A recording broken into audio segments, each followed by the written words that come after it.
If you've been gaming long enough, you've probably heard some of these lines before. Gaming is dead. Old games are better. They don't make them like they used to. And in February 2026, a lot of gamers resonate with that statement right now. And to some extent, I do too. But are we actually witnessing the downfall of gaming, or are we just looking at it through nostalgia-tinted glasses? In this video, we're gonna break down to see if there's some actual truth behind those statements. This video is gonna be broken down into 4 different parts. Those parts being analytical data, player behavior, social media influence, and nostalgia bias. Because the truth isn't always as simple as gaming is dead or this is the golden era. There's more nuance to that. If you are new here, be sure to subscribe to the channel, like the video, and comment down below what your favorite game is.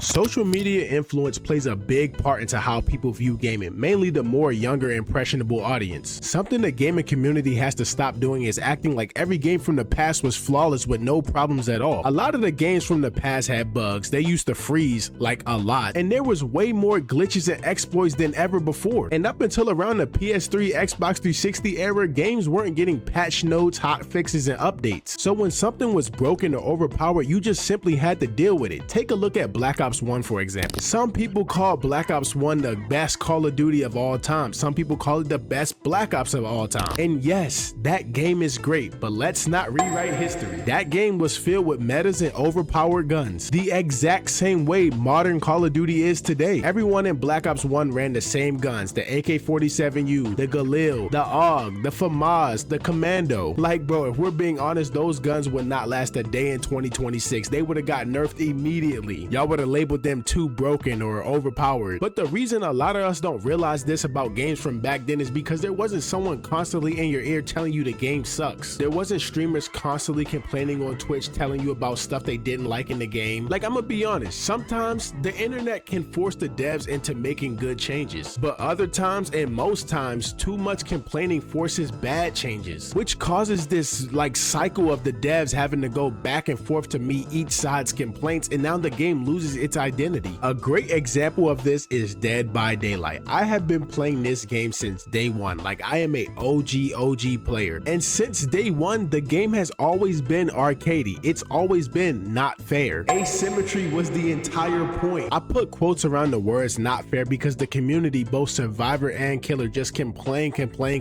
They cannot agree on anything. So behavior does this thing where they're going back and forth catering to each side, and it's ruining the game. The hard truth for us as the general population is that most of these gaming companies don't listen to us. They listen to the 1%, the streamers and YouTubers. And that problem doesn't just affect Dead by Daylight, it affects a lot of modern games. If you're around my age or older, like 20s and above, you know back then we complained, we got frustrated, but we rolled with the punches. We played the game as it was, not what TikTok wanted it to be. That mindset is almost gone in today's time. So my question to y'all is gaming worse because of it?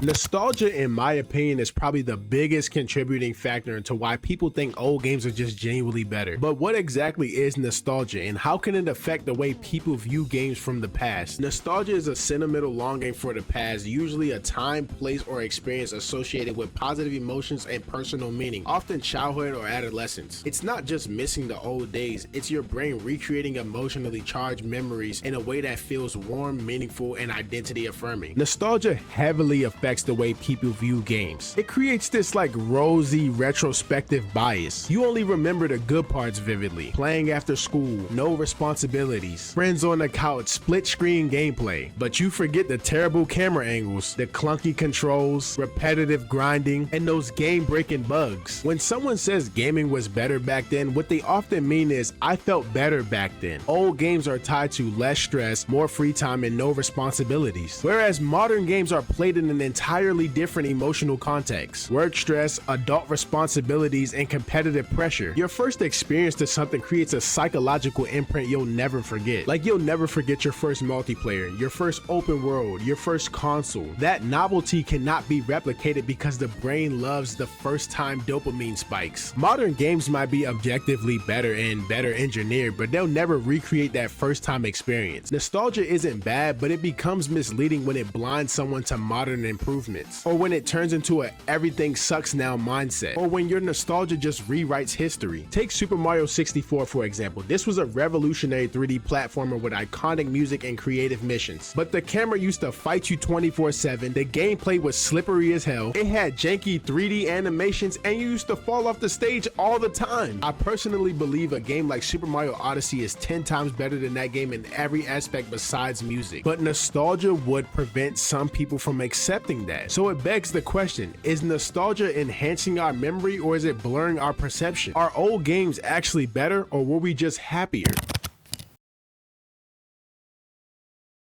Alright, let's step away from opinions for a second, because when it comes to this topic, subjective takes only hold but so much weight. If we're really gonna ask whether old games were better than modern games, we have to look at some type of analytics. So here we have the top 10 best-selling games all time by units sold. We have Tetris at number 1 with 500 million units, Minecraft 350 million units, GTA 5 220 million units, Wii Sports 83 million units, Red Dead Redemption 2 79 million units, Mario Kart 8 Deluxe 78 million units, PUBG 75 million units, Terraria 64 million units, Super Mario Bros 58 million units, Human Fall Flat 55 million units. 5 out of those 10 games released in 2013 or later. I chose 2013 as the median because that's around the time the PS4 and Xbox One came out, and I think it's fair to consider that the start of modern gaming. So analytically, between old games and modern games, it's a basic split. Older games and newer games are both dominating in sales. That already changes the idea that modern games don't hit the same anymore. So let's take a look at some consoles. The top 10 best-selling consoles of all time is the PS2, 160 million units, Nintendo Switch, 155 million units, Nintendo DS, 154 million units, Game Boy, 118 million units, PS4, 117 million units, PS1, 102 million units, the Wii 101 million units, the PS5 92 million units, PS3 87 million units, and the Xbox 360 84 million units. Only 3 out of 10 of those consoles released 2013 or later. So when it comes to hardware, older consoles dominate in terms of charts. What's weird is that gaming is bigger now than it was in the past. Fortnite has 500 million plus registered accounts. Roblox has 100 million daily active users right now, and Warzone shortly after launch had 100 million players. The player base today is astronomically bigger than it was in the PS2 era. So now we have this weird paradox. Older consoles dominate in lifetime sales, modern games dominate in unit sales, but the total player base is larger today. So analytically, it becomes hard to gauge what the average player prefers. Older consoles had longer life cycles with less competition from PC and mobile. Modern games benefit from digital distribution and global expansion. The industry itself is exponentially bigger now. So are older consoles higher on the list because they was better, or because they had longer shelf lives, less market fragmentation, no live service competition? And are modern games selling more because they're better or because gaming is more global? Digital sales inflate lifetime totals and the marketing reach is larger. The reality is, data doesn't clearly prove that older games were better, and it doesn't prove that modern games were better either. But what it does prove is that gaming has evolved. The scale is bigger, the audience is bigger, the money is bigger, but preference, that's way more complicated. So it begs the question, if modern games are selling at historic numbers, the player base is larger than ever before, and the gaming revenue is at all-time highs, is the industry actually declining, or are we just comparing two different eras under two different conditions?